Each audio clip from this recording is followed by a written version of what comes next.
வணக்கம் நேயர்களே, ஆயுத எழுத்திற்கு உங்களை வரவேற்பது நான் கார்கே. அயோத்தி கும்பாபிஷேக கோலாகலத்தில் மிதந்து வருகிறது. பிரதமருடைய ஆன்மீக பயணம் பேசு பொருளாகி இருக்கிறது. காரணம் என்ன அப்படின்னா, தமிழ்நாட்டுக்கு மட்டுமில்லை, ஆந்திரா, கேரளா, தமிழ்நாடு அப்படின்னு ஆன்மீக சுற்றுப்பயணத்தை மேற்கொண்டிருக்கிறார் பிரதமர். தமிழ்நாட்டில் குறிப்பாக இன்றைய தினம் முழுவதும் கோவில்களில் அவர் கழித்தார். நாளைய தினமும் கோவில்களுக்கு செல்கிறார்.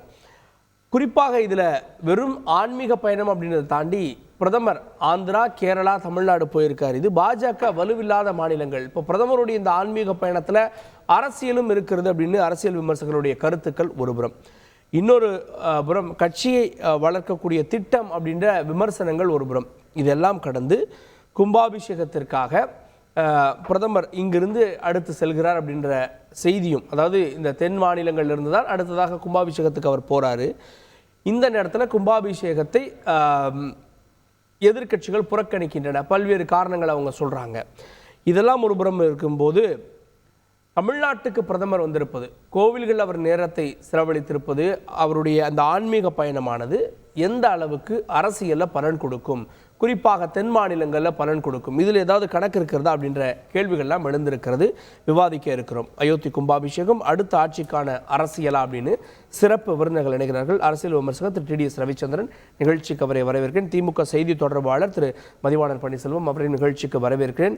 பாரதிய ஜனதா கட்சியினுடைய மாநில செயலாளர் திரு SG சூர்யா அவரையும் நிகழ்ச்சிக்கு வரவேற்கிறேன்.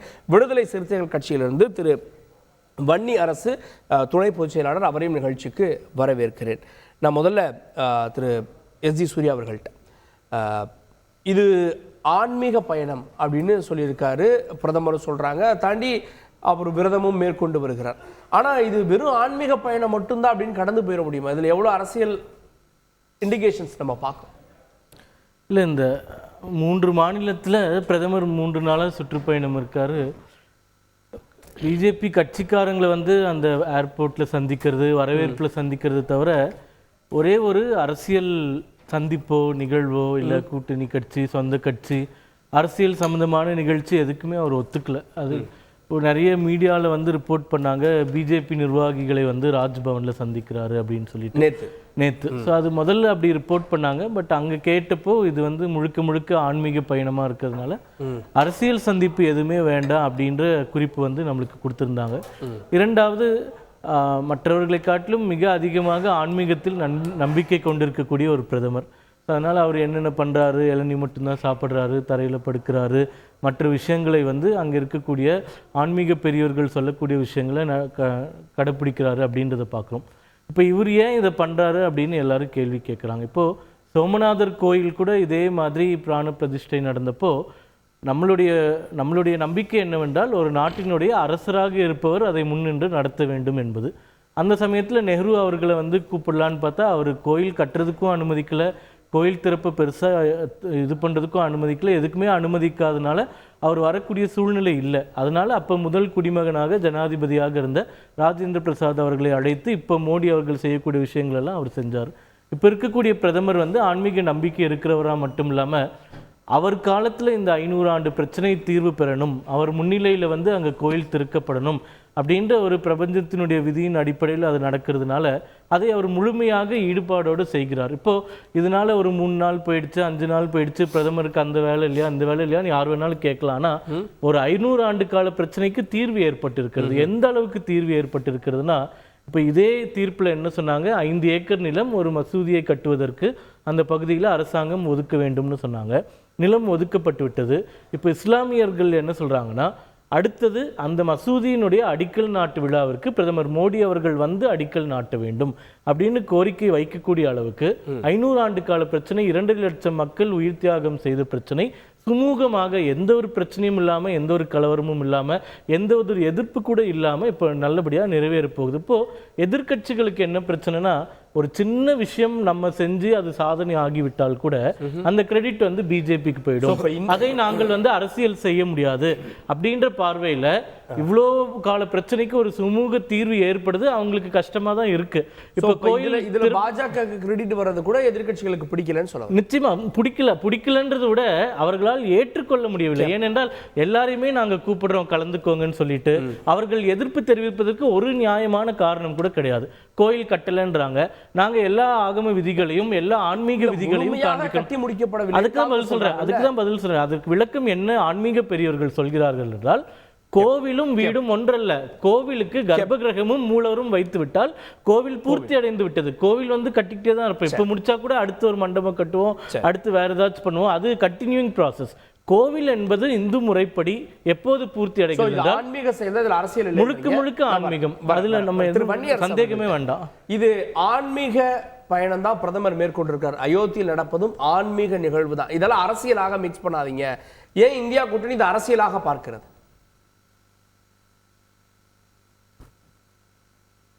கேக்குதுங்களா? அதாவது அரசியல் தான் கேக்குது. நான் பேசுறது கேக்குதுங்களா? Yes yes. நான் இது அரசியல் தான் அப்படிங்கிறத நான் சொல்லலை. உத்தரகாண்டினுடைய ஜோதிர் மடத்தினுடைய சங்கராச்சாரியார் அபி முக்தேஸ்வர ஆனந்த சரஸ்வதி அவர் வந்து பிபிசிக்கு 16ஆம் தேதி கொடுத்த பேட்டியில் அவர் தெளிவுபடுத்துகிறாரு.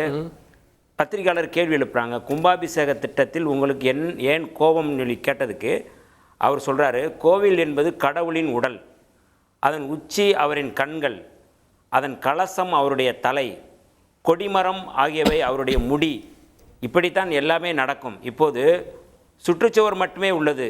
அதில் நீங்கள் பிரதிஷ்டை செய்தால் அது அங்ககீனம் போல ஆகிவிடும். ஊனமுற்றவர்களை விக்லாங் என்று அழைக்க வேண்டாம், திவ்யாங் என்று அழைக்க வேண்டும் என்று மோடிஜி கூறுகிறார். இன்று கோவில் திவ்யாங் கோயிலாக உள்ளது. சகல உடல் உறுப்புகளையும் கொண்ட பெருமாள் திவ்யாங் கோயிலில் நிலைவருவது எப்படின்னு சொல்லிட்டு அவர் சொல்கிறாரு, அரசியலில் இருப்பவர் எப்படி இவர் செய்ய முடியும், இவர் வந்து எப்படி வந்து பிரதிஷ்டை செய்ய முடியும் என்கிற கேள்வியை அவர் வந்து முன்வைக்கிறார். ஒரு மத தலைவரை போல அவர் செயல்படுகிறார் என்பதைத்தான்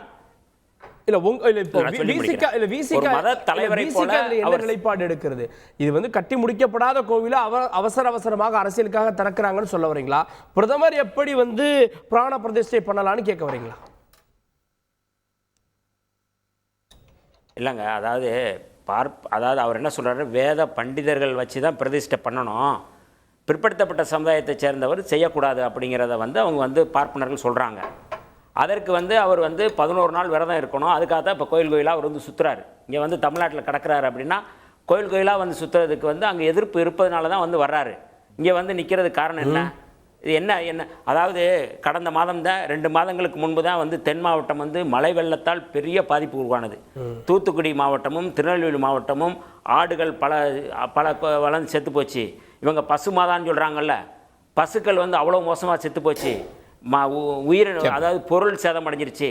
ஆனால் நம்முடைய இந்திய ஒன்றியத்தினுடைய தலைமை அமைச்சராக இருக்கக்கூடியவர் மோடி அவர்கள் அந்த பாதிக்கப்பட்ட பகுதி கூட அவர் போக முடியல. போகிறதுக்கு அவர் வந்து அவருக்கு மனம் இல்லை. ஆனால் கோயிலுக்கு வராரு. எவ்வளவு பெரிய அநியாயம் பாருங்க. இது வந்து மக்கள் முக்கியமா, கோவில் முக்கியமா?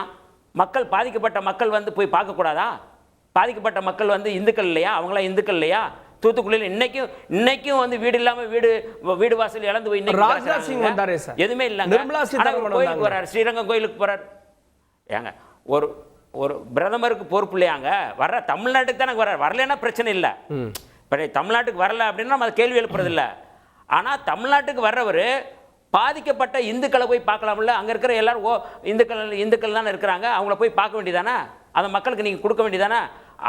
அது வந்து அவருக்கு அவசியம் இல்லை.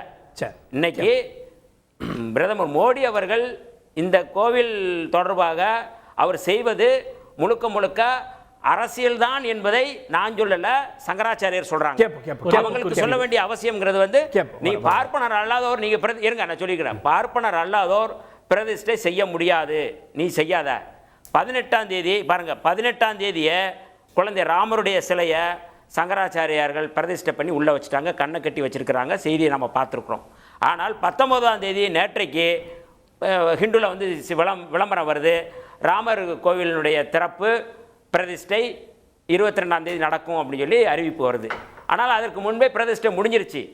அப்போ இது வந்து அரசியல் இல்லாமல் நீங்கள் வந்து வெறும் ஆன்மீகமா? ஒன்று. இரண்டாவது, இந்தியாவில் வந்து நான் சொல்லி முடிச்சிருக்கேன், இந்தியாவில் இப்படி ஒரு பிரதமர் இதுவரை யாருமே இருந்ததில்லை. ஆன்மீகம், அதாவது ஒரு மதச்சார்பற்ற ஒரு அரசு, நீங்கள் வந்து ஒரு மதத்துக்கு மட்டும் ஒரு தலைவராக அவர் மாறி இன்னைக்கு வந்து கோயிலாக போகிறது அப்படிங்கிறது அரசியலமைப்பு சட்டத்தை அவர் வந்து புறக்கணிக்கிறார், அவமதிக்கிறார். புரட்சியாளர் அம்பேத்கர் யாத்து கொடுத்த அரசியலமைப்பு சட்டத்தை அவமானப்படுத்துகிற ஒரு மிக சிறந்த ஒரு மனிதராக அவர் இருக்கிறார் அப்படிங்கறத நான் சொல்ல வரேன். திரு சூர்யா சிறிய குறுக்கிடும்போது ஏன் வெள்ளம் பாதித்த போது வரல, ஒரே மாதம் 2 முறை வர்றாரு? சேர்த்து பதில் சொல்றேன். இப்போ பிராண பிரதிஷ்டையை பிரதமர் மோடி அவர்கள் செய்யவில்லை.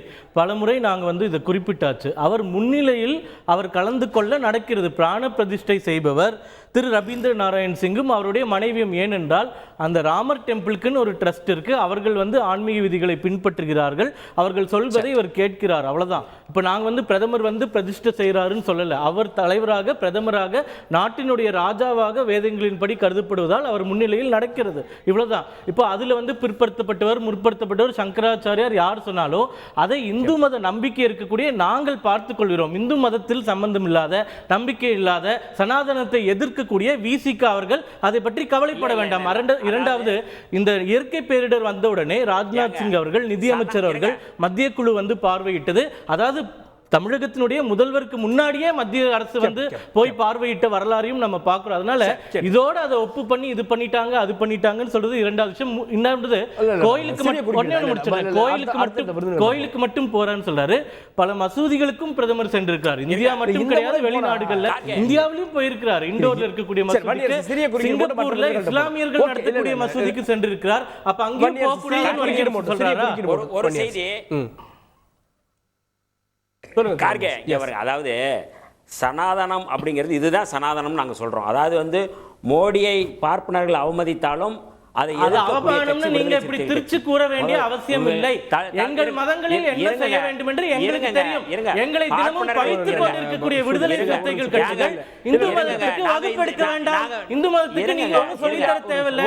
உங்களுக்கு நம்பிக்கை இருக்கா? நம்பிக்கை இல்லாதவங்க எங்களுக்கு சொல்ல வேண்டிய அவசியம் இல்லை. முன்னிறுத்தி உங்க பேச்சு கேட்கணும்ன்ற அவசியம் இல்லை. முதல்ல இதை அதாவது அதை நீங்க கேட்காதீங்க. மோடியை வந்து அவமானப்படுத்துறாங்க அப்படின்னா, அவமானப்படுத்துறாங்க அப்படின்னா அது வந்து இந்துக்கள் ஆமா பிரதிஷ்டை செய்யப்படல இல்ல. யார் சங்கராச்சாரியார் சொல்றாரு, நீ வந்து சிலையை கை கட்டி நிக்கணும்னு கேக்குறாங்க சங்கராச்சாரியார். உங்ககிட்ட வந்து பிரதமர் மோடி இவர்கிட்ட வந்து பிரதமர் மோடி சொன்னாரு. நான் என்னுடைய கருத்து சொல்ல யார் சொன்னாங்கன்னு கேளுங்க. பிரதமர் மோடிய பண்ண விடலன்னு இவர்கிட்ட யார் வந்து சொன்னாங்க? உங்ககிட்ட வந்து பஞ்சாயத்து பண்ணி வைக்க சொன்னாங்களா? இங்க நடக்கிற பிரச்சனை கேளுங்க. பட்டியலின சமூக மாணவியை கொடுமைப்படுத்தியிருக்காரு திமுக எம்எல்ஏ குடும்பத்துல. அதை பத்தி கவலைப்படுங்க. சூர்யா ஒரு நிமிஷம் முடிச்சிரு. திரு வன்னியர்ஸ், ஒரே ஒரு செய்தி தான். அந்த நீங்க வந்து ஜோதிர் மடத்தினுடைய சங்கராச்சாரியர் சொல்றது மிக முக்கியமான சொல்றாரு. அதாவது வந்து மோடி வந்து பிற்படுத்தப்பட்ட சமுதாயத்தை சேர்ந்த மோடி வந்து பிரதிஷ்டை பண்ணணும், நாங்கள் கையை கட்டி நிற்கணுமா, கை கட்டணுமா, கை தட்டணுமான்னு கேட்குறாரு. இதை விட வந்து சனாதனம் வேற எங்க உண்டா? ஏன் வந்து மோடி அந்த வந்து அவர் இந்து தானங்க, மோடி இந்து தானங்க. என்னைக்காச்சும் உண்மையை பேசிருக்கீங்க? மற்ற ஒரே ஒரு நாள் உண்மையை பேசல சரித்திரம் இருக்கா? இந்து தானங்க. பிற்படுத்தப்பட்ட சேர்ந்த மோடியை பண்ணுவாரு, நான் கை கட்டணுமான்னு கேட்டாரு அவரு. அவர் வந்து காமிக்க முடியுமா? அவர் பூணூல் போடாதனால அதை செய்யறாங்க. அப்ப இது பின்னாடி இருக்கிற அரசியல் அப்படிங்கிறது முழுக்க காமிக்க முடியுமா? சனாதனம் மோடி அட்வைஸ் பண்றாங்க.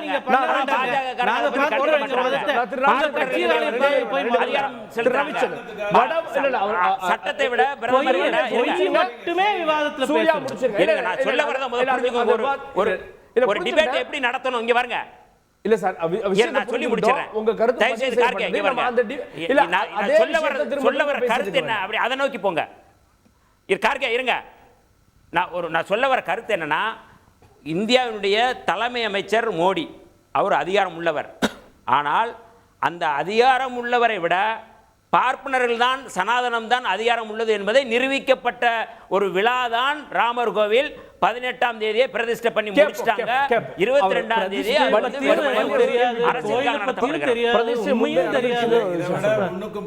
பேசவே முடியாது. மோடி தான் பிரதிஷ்டை பண்ண போறாருன்னு சொல்றாரு 22ஆம் தேதி. ஆனால் ஏற்கனவே அது போய் உட்கார்ந்துருச்சுன்னு சொல்றாரு. நடைமுறை தெரியாதனால வர்ற குழப்பம் இது. இல்ல அதை தாண்டி பிரதிஷ்டை இல்ல, அப்படிங்கிறது அங்க வந்து எதிர்ப்பு இருக்கு. அதனாலதான் இப்போ தென் பிரதிஷ்டைங்கிறது மாநிலங்களுக்கு பிரதமர் வந்திருக்காரு, இல்லைங்க இதெல்லாம் வந்து இப்போ நாடாளுமன்ற சிறப்பு கூட்டம் நடக்க போகுதுன்னு உடனே ஐயோ அப்படி பண்ணிடுவாங்க, ஐயோ இப்படி பண்ணிடுவாங்கன்னு பூதத்தை கிளப்பி விட்டு கடைசியில் அங்கே நடந்தது வந்து விமன்ஸ் ரிசர்வேஷனை பற்றின பேச்சுன்னும் போது எல்லாத்தையும் அடக்கிட்டாங்க. பத்தியா நாங்கள் சொன்னதுனால தான் அடங்கினாங்கன்னு கதை விட்டாங்க. அடிப்படைக்கு இதுக்கு வருவோம். ஒரு சிலை ஒரு இடத்துக்கு வரும், அதற்கு அந்த தெய்வீகத்தை கொடுக்கறதுக்கு, அதுக்கு அந்த சக்தியை கொடுப்பதுங்கிறது தான் அந்த குறிப்பிட்ட நாளில் நடக்குமே ஒழிய அதை கொண்டு போய் வைக்கிறதே இவர் தான் சொல்றது தப்பு. ரெண்டாவது, சங்கராச்சாரியார் சொன்னதை பற்றி ரொம்ப சாஃப்டாக சொன்னார். இதே வார்த்தை அந்த அவர் சொன்ன அதே தொனியில் ஸ்டாலின் அவர்களுக்கு எதிராக அதே சங்கராச்சாரியார் சொல்லியிருந்தால், அவர் சொன்ன அதே தொனியில் அப்படி சொல்லலை, அது வேற விஷயம், சொல்லியிருந்தா அதை கொண்டு போகிற விதமே வேற. இப்போ ஒரு உதாரணத்துக்கு சார், இந்தியாவில் வந்து ஒலிம்பிக் நடக்குதுன்னு வச்சுப்போம். ஒரு வாரம் 15 நாள் 20 நாள் விளையாட்டை சுற்றியே எல்லாம் இருக்கும். ஏன்னா ஒலிம்பிக்குங்கிறது இந்தியாவில் நடக்கிறதுங்கிறது ஒரு பெரிய விஷயம். மாநாடு மயிலாட வருதுன்றதுக்காக ஒரு முதலமைச்சரை பார்க்க முடியாதுன்னா அது வேற விஷயம். ஆனால் ஒலிம்பிக்னு ஒன்று நடக்குதுன்னு சொன்னா இந்தியா பூரா அந்த அவர் விளையாட்டுகளே பார்த்து கொண்டிருக்கிறார், விளையாட்டுத்துறை அமைச்சர்களே பார்த்து, விளையாட்டு வீரர்களே பார்த்துட்டு இருக்காரு, நீங்க சொல்ல மாட்டீங்க. அதே மாதிரி தான் இந்தியாவில் முதல்ல இதை வந்து இந்து மதத்துக்கான ஒரு விஷயம்னு பார்க்கறதே பிரிவினைவாதம். இது வந்து ஒரு 500 வருடங்களுக்கு முன்னாடி இருந்த ஒரு சான்டிட்டியை, இந்தியாவுக்கான ஒரு அடையாளத்தை மீட்டெடுத்து கொடுக்குறோம். அதற்கு இத்தனை நாள் காத்திருந்தோம், பொறுமையாக காத்திருந்து நீதிமன்ற தீர்ப்பு வந்ததுக்கு அப்புறம் செய்தோம் அப்படிங்கிற அடிப்படையில் நீங்க பார்க்கணும். ஆன்மீகமும் அரசியலும் வேறையா இருந்ததில்லை, நல்லா புரிஞ்சுக்கோங்க.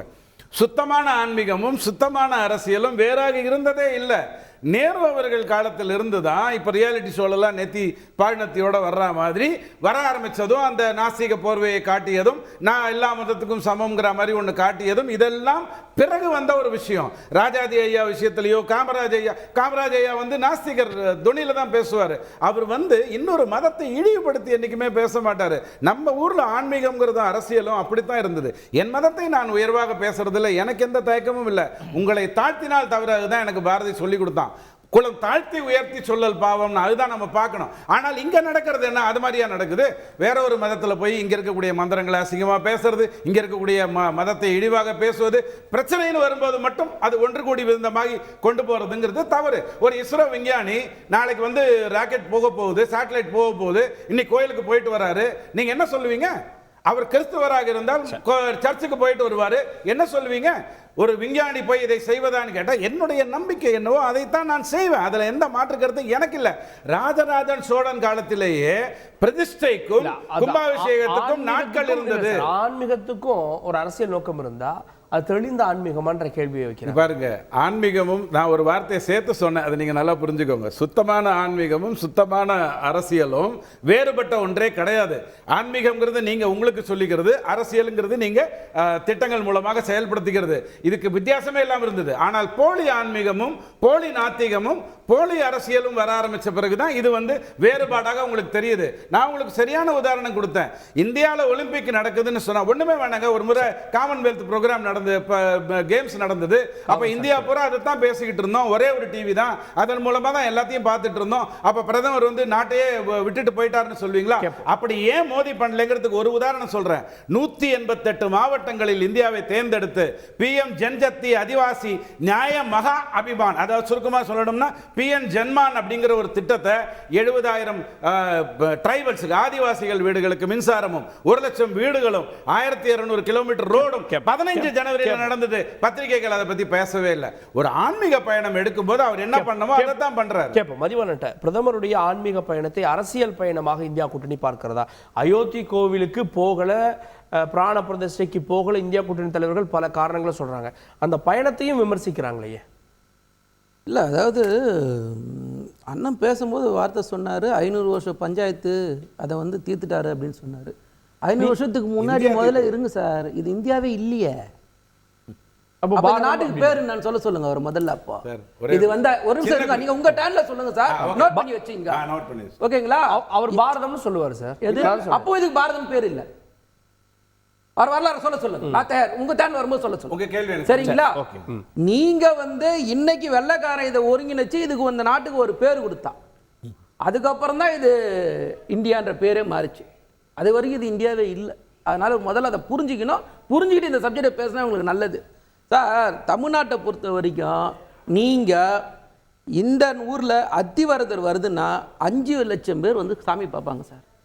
ஆனால் ஓட்டு போட சொல்லும்போது பிஜேபிக்கு 0 ஓட்டு வாங்கின கட்சி சார். இது வந்து நிரூபிக்கப்பட்ட உண்மை.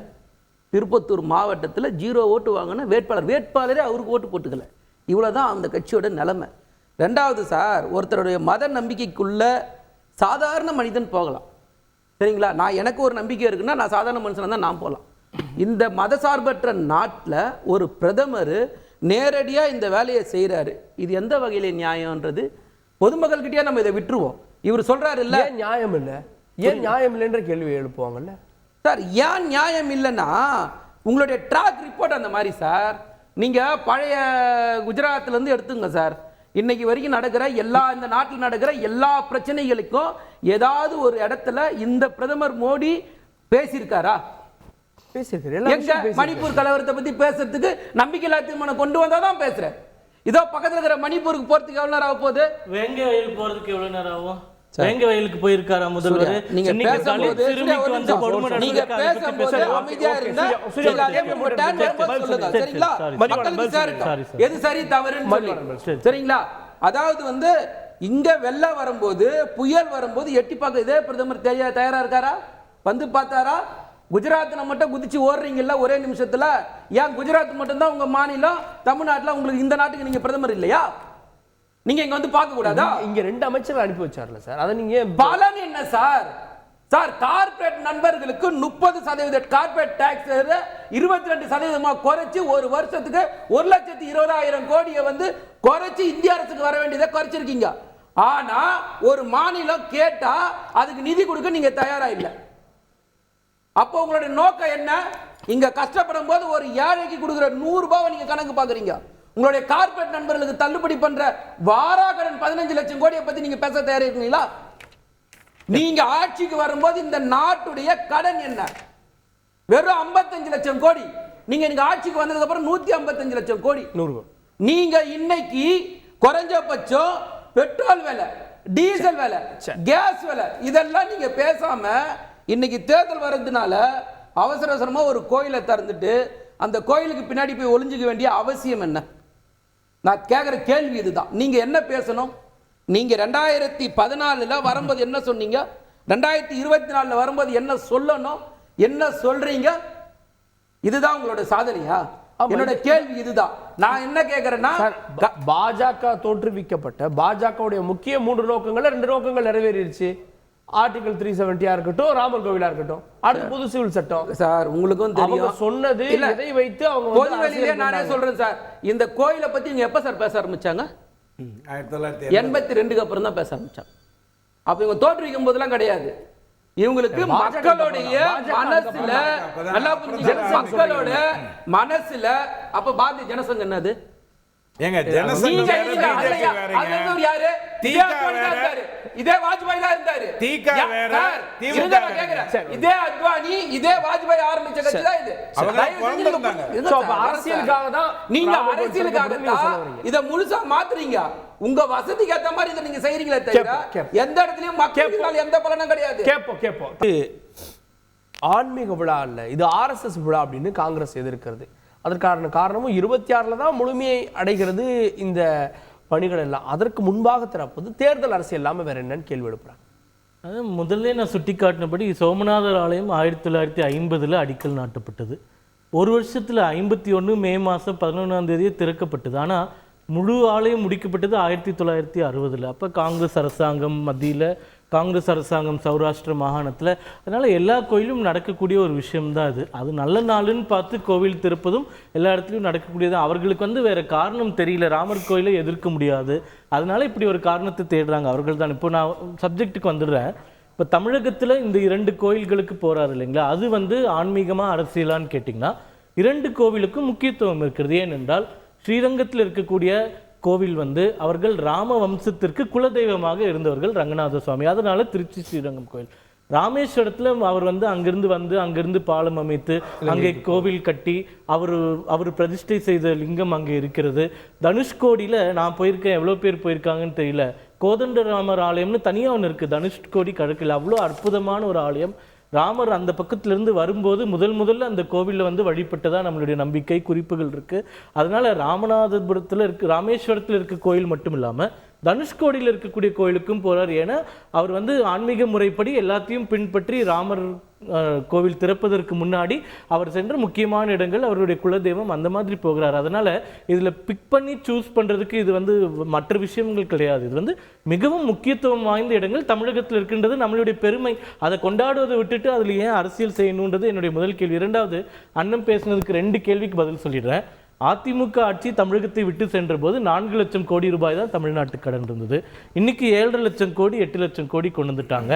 3 வருஷத்துல 4 லட்சம் கோடி கடன் வாங்கி என்ன பண்ணாங்கன்னு இப்போ வரைக்கும் எங்களுக்கு தெரியல. ஒரு புது பஸ் கூட வாங்கினதா ரெக்கார்டு கிடையாது. எந்த ஒரு வளர்ச்சி திட்டமும் அதான் இன்னைக்குதான் 3 வருஷம் கழிச்சு 100 பஸ் இன்னைக்குதான் வந்திருக்கு. ஒரு வருஷமா கேட்டு பாதி பஸ் ஓடாம ஷெட்டுக்கு போயிடுச்சு, பாதி பஸ் மோசமான கண்டிஷன்ல இருக்கு. இப்போ இந்தியாவின் கடன் 50 லட்சம்ல 155 லட்சம் கோடினா சென்னை மெட்ரோவுக்காக வாங்கப்பட்ட 60,000 கோடி ரூபாய் கடனும் அந்த கணக்கு தான். அதுக்கு கேரண்டார் வந்து சென்ட்ரல் கவர்மெண்ட்.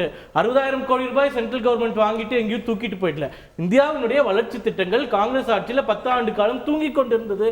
நாங்கள் வந்துட்டு 22 நகரங்களில் மெட்ரோ ரயில் ஓட விட்டுருக்கோம். அதே மாதிரி விமான நிலையங்கள் நிறைய அமைத்திருக்கோம். அதுக்கு நிறைய கடன் வாங்குறோம். அந்த கடன் மத்திய அரசு எடுத்துட்டு போல, மாநிலத்தில் ரீஇன்வெஸ்ட் பண்ணுது. இங்க இருக்கக்கூடிய பல திட்டங்களுக்கு வெளிநாட்டு வங்கிகளோ வேர்ல்டு பேங்கோ கடன் கொடுக்குதுன்னா அதுக்கு மத்திய அரசாங்கம் தான் கேரண்டார். அதனால அந்த கடன்ல எவ்வளவு மாநிலத்துக்கு எவ்வளவு கடன் எடுத்து பார்த்தீங்கன்னா அந்த 1,55,000 கோடியில கிட்டத்தட்ட 25,000 கோடி தமிழகத்திற்கு மட்டும் மத்திய அரசாங்கம் வெளியிருந்து கடன் வாங்கியிருக்காங்க. அதனால அது பேசுறது தப்பு. கடைசியா ஒரு பாயிண்ட், கார்பரேட் டாக்ஸ் 30% இருந்து குறைச்சிட்டாங்க அப்படின்னு சொல்றாரு. இவருக்கு டிவிடெண்ட் டாக்ஸ் பத்தி யாரு சொல்லி கொடுப்பாங்க? 42% ஏத்துனத கார்பரேட் டாக்ஸ்னால வந்த லாஸ் டிவிடெண்ட் டாக்ஸ்னால ஈக்குவலைஸ் ஆயிருக்கா இல்லையான்னு பட்ஜெட் எடுத்து பார்க்க சொல்லுங்க. டிவிடெண்ட் டாக்ஸ் மூலமா நிறைய அந்த லூப் ஹோல்ஸ் இருந்தது, இந்த அரசாங்கம் வந்து சரி பண்ணி இருக்கு. அதனால இது சரியான தகவல்களை வைத்து தரவுகளை வைத்து பேச வேண்டும். சரி, சார் சொன்னார்ல திட்டங்களை பத்தி நாங்க வந்து கடை வாங்கியிருக்கோம்னு சொல்றாரு. நாங்கள் வந்து இன்னைக்கு இல்லம் தேடி கல்வியிலேருந்து மக்கள் தேடி மருத்துவலேருந்து இன்னுயிர் காப்பகம் திட்டத்துலேருந்து நான் முதல்வன் திட்டத்திலேருந்து இலவச பஸ் போக்குவரத்துலேருந்து காலை சிற்றுண்டி திட்டத்திலேருந்து மகளிர் உரிமை தொகையிலேருந்து இத்தனை திட்டம் நேரடியாக மக்களுக்கு சேர்ற மாதிரி நாங்கள் கொடுத்துருக்கோம். இல்லை மத்திய அரசு கொடுக்குற பணம் தானே. இந்த மதிய உணவு திட்டத்திற்கு கடந்த ஆண்டு மட்டும் 11,000 கோடி ரூபாய் கொடுத்திருக்கிறது மத்திய அரசு. பேசுறது மத்திய அரசு பணம் கொடுக்கணும்னு கேக்குறாங்க. இப்பயும் நீங்க இன்னைக்கு நிதி கேட்டா எந்த அளவுக்கு நிதி கொடுக்குறீங்கன்றது மக்களுக்கு வெளிப்படையா தெரியும். நீங்க தயவு செஞ்சு இந்த மாதிரியான திட்டங்கள் நேரடியா போய் மக்கள் கிட்ட சேர்றது. நாங்க என்ன சொல்றோம்னா, நீங்க இதே மாதிரி மக்களுக்கு தமிழ்நாட்டு மக்களுக்கு எந்தெந்த திட்டத்துக்கு எது எவ்வளவு ஒதுக்கி இருக்கீங்கன்னு சொல்லுங்க. அவரை மாநில அரசாங்கத்துடைய தரவுகள் படியே போலாம். எவ்வளவு கட்டிடங்கள் கட்டிங்க, எவ்வளவு வீடு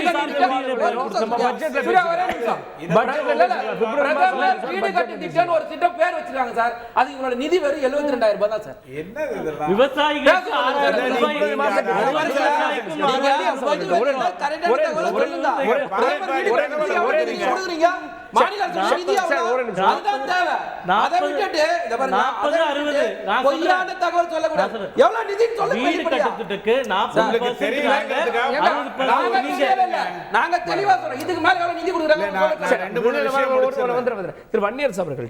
ஒரே மாதத்துல பிரதமர் தமிழ்நாட்டுக்கு 2 முறை வருகிறார்.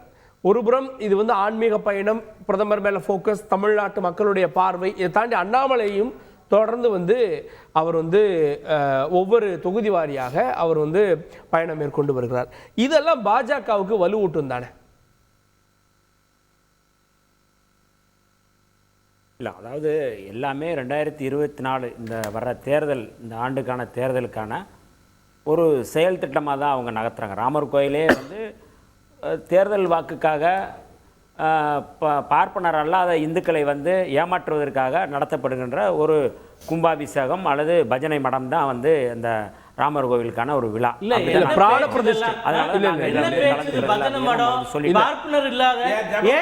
கீழ்த்தரமா நடந்துக்கிறீங்க, எவ்வளவு கீழ்த்தரமான கருத்துக்கள் இதெல்லாம். உங்களுக்கு இந்துக்களை பிடிக்கலனா எப்ப பார்த்தாலும் புண்படுத்திட்டே இருக்கீங்க. நீங்க ஹிந்துவா? கீழ்த்தரமா நடந்துக்கிறது மோடிங்க, கீழ்த்தரமா நடக்கிறது பாஜக, கீழ்த்தரமா நடக்கிறது ஆர்எஸ்எஸ், கீழ்த்தரமா நடக்கிறது கொடுத்தது நீங்க தான். பார்ப்பனர் அல்ல. உங்களுக்கு என்ன ஆமாங்க. பார்ப்பனர் அல்லாத நீங்க கீழ்த்தரமா நடந்துக்கிறீங்க. இந்துக்களை பார்ப்பனர் அல்லாத இந்துக்களை ஏமாற்றீங்க. பார்ப்பனர் அல்லாத ஓபிசிகளை ஏமாற்றீங்க. பார்ப்பனர் அல்லாத நீங்க வந்து மக்களை நீங்க வந்து முட்டாளாக்குறீங்க. நீங்க முட்டாள பஜனை மடத்தை நடத்துறீங்க. நீங்க இந்தியா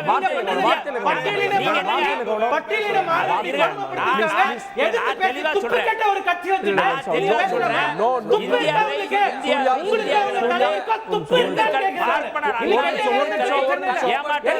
பஜனை மடத்தான் ராமர்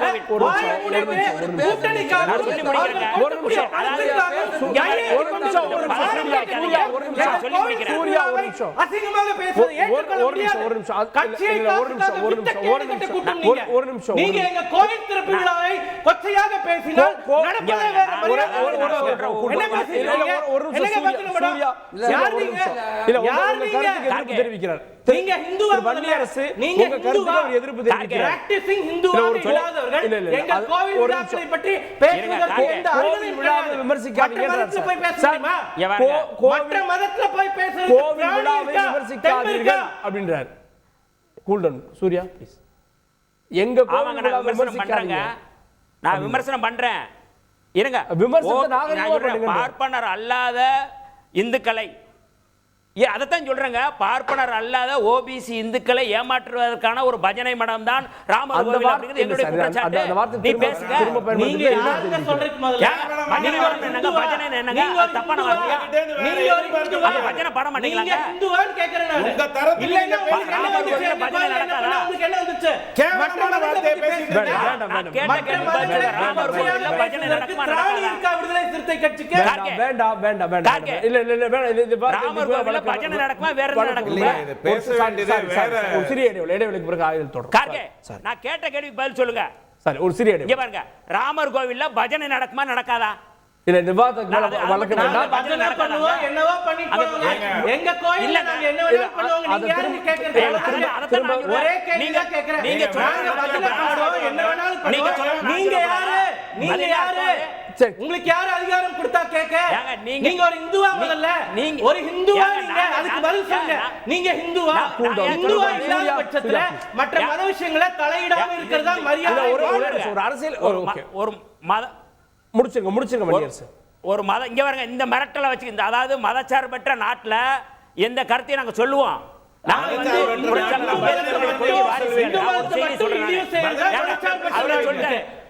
இது தேர்தல் வந்து பிப்ரவரி இறுதியில் அறிவிக்கப்படலாம். இப்போ ஜனவரி மாதம் இது திறக்கப்படுகிறது. அதுக்கப்புறமா வந்து ஏப்ரலில் தேர்தல். ஸோ இது எல்லாம் வச்சு பார்க்குறப்போ அவங்க சொல்கிற மாதிரி 26 முடிய வேண்டிய கோவிலை இப்போ திறக்கிறது. இதெல்லாம் வச்சு பார்க்குறப்போ ஆட்சிக்கான அரசியலை அயோத்தியிலிருந்து தொடங்குறார். 2 தலைமுறைக்கு முன்னாடி இருக்கக்கூடிய மக்கள்கிட்ட போய் கேட்டு பாருங்க. நம்ம ஊர் கல்யாணம்லாம் 5 நாள் நடக்கும்.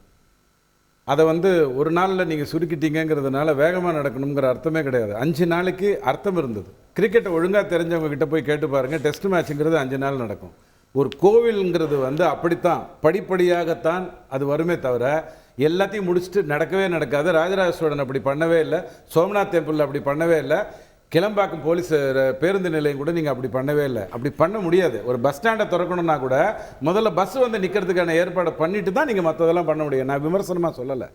105% ஜிடிபியில் இன்னைக்கு இந்தியாவுக்கு கடன் இருக்கு. அமெரிக்காவுடைய கடன் 225%, ஜப்பானுடைய கடன் 175%. வளர்ச்சி அடைகின்ற நாடுகள் அப்படித்தான் இருக்கும். அது முதல்ல புரிஞ்சுக்கணும். ஆனால் 3 லட்சம் கோடி கடன் வாங்கிட்டு 3 லட்சம் கோடிக்கு 2 வருஷமா பட்ஜெட் போட்டுட்டு 1500 கோடி உனக்கு கொடுக்கறதுக்கு என்கிட்ட பணம் இல்லைன்னு சொல்றது தான் தவறு. மோடி அவர்கள் இன்னைக்கு தூத்துக்குடிக்கு போயிருந்தால் மக்கள்கிட்ட என்ன பிரச்சனைன்னு கேட்டிருந்தா ரேகை வைக்க முடியலங்கிறதுக்காக பணம் கொடுக்கல. அதே ஆளு 3 மாசத்துக்கு முன்னாடி அரிசி வாங்கியிருக்கான். இப்ப 6000 ரூபாய் கேட்கும்போது ரேகை பதியல, அதனால கொடுக்க முடியாதுன்ட்டாங்க. பொங்கல் பரிசு கேட்கும்போது ரேகை பதியல, அதனால கொடுக்க முடியாதுன்ட்டாங்க. இது நீங்க பாருங்க, நான் சொல்ல வர்றது நீங்க ஒரு மாநிலம் அதனுடைய வேலையை ஒழுங்கா செய்யுது. மத்திய அரசுல இருந்து என்ன பண்ணணுமோ அதை ஒழுங்கா பண்ணிருக்காங்க. தூத்துக்குடிக்கு இதுக்கு நீங்க இன்னொன்னு புரிஞ்சுக்கணும். நீங்க இந்த பாருங்க, நீங்க குறுக்க வேணாம்னு பேச வேணாம்னு சொல்லிட்டு நீங்க பண்ணக்கூடாது. ஏன்னா உங்களுக்கு ஈஸ்ட் இந்தியா கம்பெனிங்கிறது எத்தனை வருடங்களுக்கு முன்னாடி தொடங்கப்பட்டதுன்னு உங்களுக்கு தெரியல. ரேகை பதிக்க முடியாத மெயினான இந்த சப்ஜெக்ட் கூட வந்துடலாம். சப்ஜெக்ட்டுக்குள்ள வந்துடலாம். ராமர் பாலம் என்று கட்டப்பட்டது என்று சொன்னால் ராமர் கட்டினாரா நீ கேட்கிறது இந்த மாநிலத்துக்கு வர கட்டாதீங்க என்னோட கேள்வி தான் ஈஸ்ட் இந்தியா கம்பெனி பத்தி தெரியாத கேள்வி என்ன கேக்குறீங்க நீங்க கஷ்டப்படுற பிரச்சனை கேட்டுக்கோங்க இங்க பாருங்க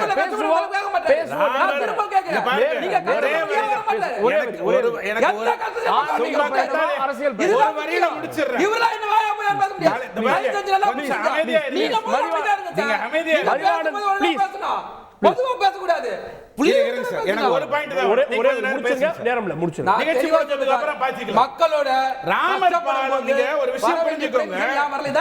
ஒரு கோவிலில் ஒரு வைபவம் நடக்குதுன்னு சொன்னா அதை எல்லாமே பிரதமர் உட்கார்ந்து பண்ணுவாரு, அக்னி அவர் எடுத்து கொடுப்பாருன்னு நினைக்க கூடாது. கருணாநிதி கேட்ட மாதிரி ராமர் பாலத்தை கட்டுறதுக்கு ராமர் என்ன இன்ஜினியரான்னு கேட்க கூடாது. பாலத்தை கட்டக்கூடிய உத்வேகத்தை கொண்டவன் ராமன். பாலத்தை கட்டியவன் அல்ல இன்ஜினியர். நீங்க எப்படின்னா நீங்க எது குறுக்குறா பேசிட்டு இருக்கீங்க? நீங்க எது உங்க பாயிண்ட் இல்லையா? இந்த சப்ஜெக்ட்ல பாயிண்ட் இல்லையா? எத்தனை கோயில் கட்டாரு? மோடி எத்தனை கோயில் கட்டாரு? இதுக்கு முன்னாடி நாட்டை பத்தி பேசுறீங்களா? மக்களோட கஷ்டத்தை பத்தி பேசுறீங்களா? வெளிநாட்டு பத்தி கஷ்டம் பேசுறீங்களா? இதுக்கு முன்னாடி 9 வருடத்துல நீங்க பேச முடியாது.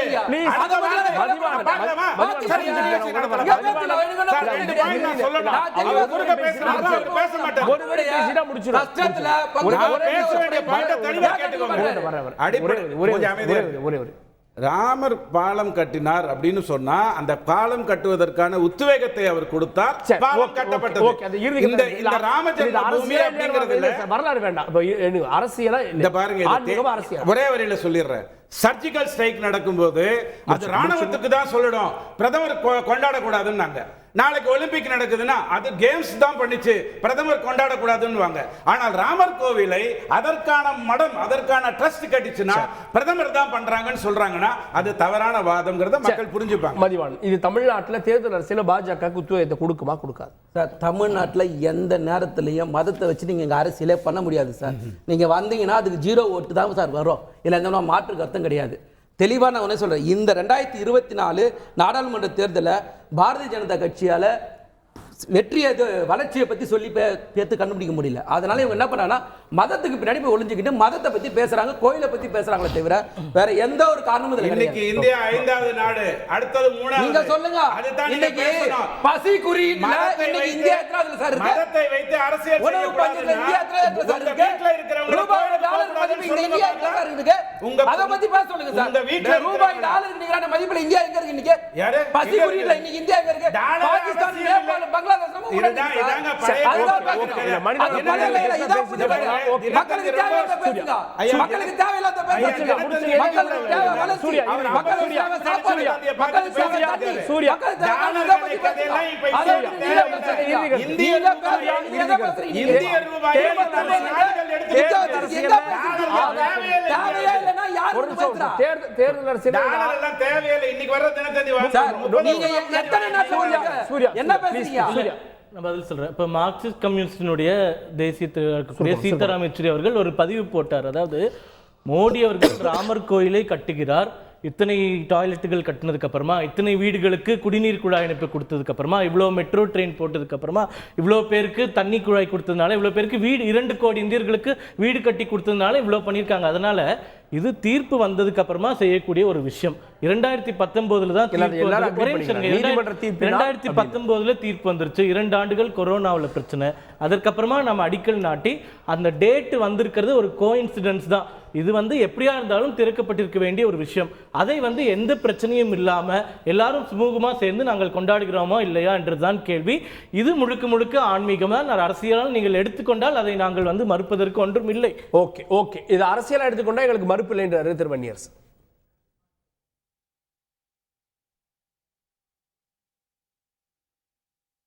திரு வன்னியரசு கேக்குதா? இப்போ கேட்குது. அதாவது இந்தியாவினுடைய முகம் அப்படிங்கிறது அடையாளம்ங்கிறது அரசியலமைப்பு சட்டம் தான். புரட்சியாளர் அம்பேத்கர் யாத்து கொடுத்த அரசியலமைப்பு சட்டம் தான். அந்த புரட்சியாளர் அம்பேத்கர் அவர்களுக்கு ஆந்திராவில் ஜெகன்மோகன் ரெட்டி அவர்கள், மாண்புமிகு ஜெகன்மோகன் ரெட்டி அவர்கள் 19 ஏக்கரில் 404 கோடி ரூபாய் செலவில் 206 அடி உயரத்தில் உலகிலேயே மிக உயரமான சிலையை வடிவமைத்திருக்கிறார். இது மதச்சார்பின்மையின் அடையாளம், இந்தியாவினுடைய அடையாளம், மிக முக்கியமாக அரசியலமைப்பு சட்டத்தினுடைய அடையாளம். அதே போல் ராமர் கோவில் நீங்கள் 5 ஏக்கரில் 360 தூண்கள், 5 குவிமாட கோபுரங்கள், 3 மாடிகள், 161 அடி உயரம், 25 அகலம், 350 அடி நீளம், 1100 கோடி ரூபாய் என்று சொல்கிறாங்க. ராமர் கோவில் கட்டது. இந்தியாவினுடைய முகம் அப்படிங்கிறது அரசியலமைப்பு சட்டம்னா அம்பேத்கர் தான். ஆனால் இவங்க ராமனை முன்னிறுத்துறாங்க. அப்போ ராமனா அம்பேத்கரா அப்படின்னா நாங்கள் அம்பேத்கர் பக்கம் தான் நிற்போம். புரட்சியாளர் அம்பேத்கர் இந்து மதத்தின் புதிர்கள்ங்கிற நூல் எழுதும் பொழுது ராமன் போன்ற ஆட்சி நடத்திய அந்த ராமராஜ்யத்துக்கு எதிராக நாம் செயல்பட வேண்டும் என்று சொல்லியிருக்கிறார். ராமனை நான் தெய்வமாக ஏற்றுக்கொள்ள மாட்டேன் என்று சொன்னவர் புரட்சியாளர் அம்பேத்கர் அவர்கள். மீண்டும் மக்களாட்சி தத்துவமாக இருக்கக்கூடிய இந்த நாட்டில் மன்னராட்சி ராமராஜ்யத்தை மீண்டும் அமைப்பதற்காக, மீண்டும் கற்கால ஆட்சியை மீண்டும் கொண்டு வருவதற்காக, மீண்டும் சம்புவனை படுகொலை செய்த அந்த ராமனுடைய நரேந்திர மோடி அவர்கள் பஞ்ச தீர்த்தங்களை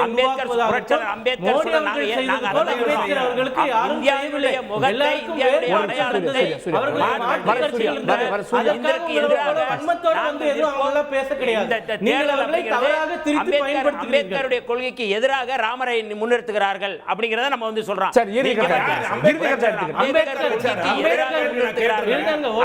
சட்டத்துக்கு எதிராக செயல்படுகிறார்கள்.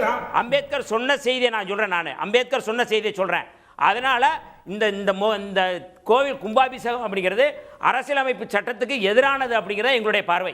ஒரு இறுதி கருத்து ஒன்று, அம்பேத்கர் அவர்கள் 1952 தேர்தலை போட்ட போது ஜனசங்கத்துடன் தான் கூட்டணி போட்டு தேர்தலில் போட்டி கொண்டு அதுல பண்ணாரு. அதனால உங்களுக்கு நீங்க அம்பேத்கரை நீங்கள் கொண்டாடுவதற்கு உங்களுக்கு எந்த உரிமையும் கிடையாது.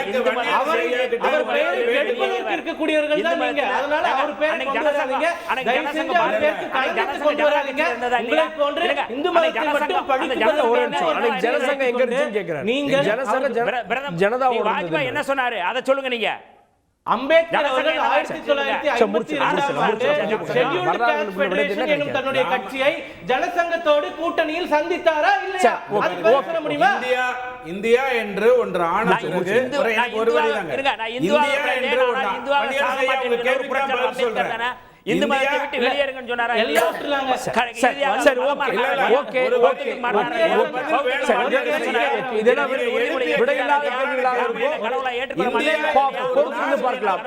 பிரதமருடைய ஆன்மீக பயணத்தில் அரசியல் இருக்கிறதா அப்படின்றத தேர்தல் வாக்கு அரசியல் தான் முடிவு செய்யணும். பொறுத்திருந்து பார்க்கலாம். விவாதத்தில் பங்கு கொண்ட சிறப்பு விருந்தினர்கள் அனைவருக்கும் நன்றி.